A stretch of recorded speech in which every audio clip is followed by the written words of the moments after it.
A CASA is what's known as a court-appointed special advocate whose role is to look out for the best interests of children in the foster care system. That includes helping ensure that those kids are placed in safe, loving, and permanent homes. Tiffany Hunter is a child enrichment specialist with Voices for CASA children, and she joins us now. Good to have you here. Thanks for joining us. Thank you for having me. Give me a better definition of a CASA and of what you're doing with these advocates. So basically what I explained, as we said, a CASA is a court-appointed special advocate volunteer, and we're appointed through the court system, but it's giving a voice to those pretty much that don't have a voice. You have so many kids that are in the foster care system. I mean, roughly around 5,000 are in the Maricopa County alone, and there's only in the hundreds, low hundreds of how many CASA volunteers you have that are helping out. So you get appointed to a family, and it could be one or multiple kids in that family, and you're helping them through the system. So you'll go to the courts on their behalf. The judges really listen to what you say because you're their one constant.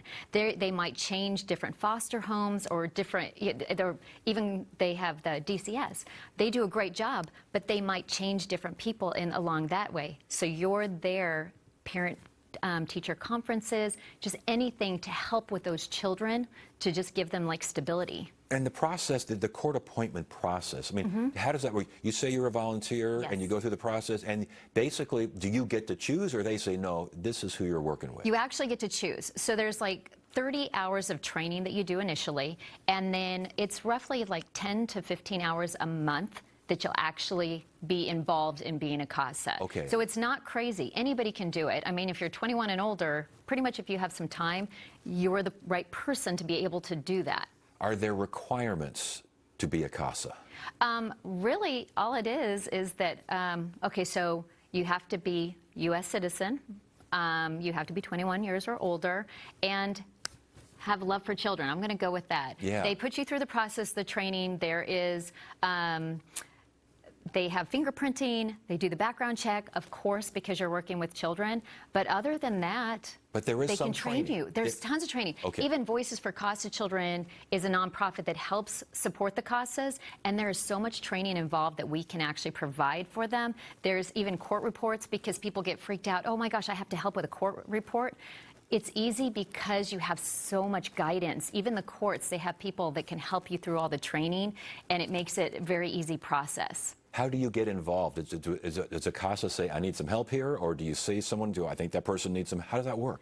Well, really, I always tell people, Voices for CASA Children, it's voicesforcasachildren.org. If you go to the website, we have information sessions that people can go to, and you can, every question answered of same thing of how many hours does it take and what do I need to do. So we really encourage people, if you have a little bit of time, you want to make a difference in a child's life, I highly recommend it going to that website, and you can get started from there. And as far as CASA interacting with other agencies, other programs, yours, others, how does that work? As far as with other programs? Yeah. I mean, if let's say you become a CASA and you say, I need some help here, I might need some help, I'm a little worried about this, I'm a little worried about that. Where do you go? There's so much support. So we have coordinators within the system as well, and so you can always reach out to your coordinators as a CASA, and they will guide you in so many ways. You work really hand in hand with DCS. You're working with the foster wherever they're placed. You're working with their teachers. So you're getting support, but your recommendation and knowing and getting to know this child or children to be able to say, hey, this is what they need. Statistically, they will get placed faster. They do better in school. I mean, they're also going to be, if they age out of the system, it's not very likely they're going to end up being on the streets, because that's another statistic that's sad. So you really see those results then? Yeah, it's huge. You mentioned how much time would be needed. How long do these cases usually last? We usually tell people to prepare for about a year to 2 years. I know all of my cases have roughly been around that time.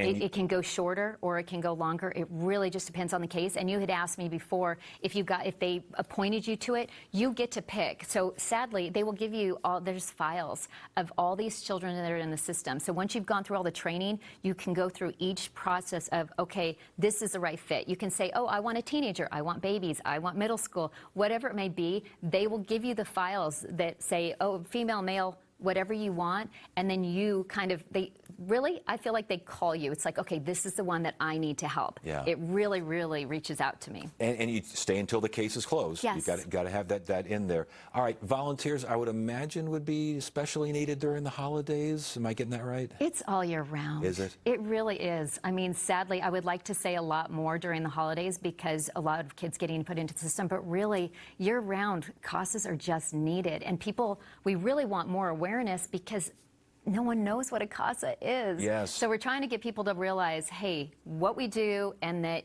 if you have the time to really reach out. Best place to go to get all this information? Voicesforcasachildren.org. Voicesforcasachildren.org. Yep. Very good. Tiffany Hunter, congratulations on fighting the good fight there. This is really good stuff. Thank you so much. Thanks for joining us.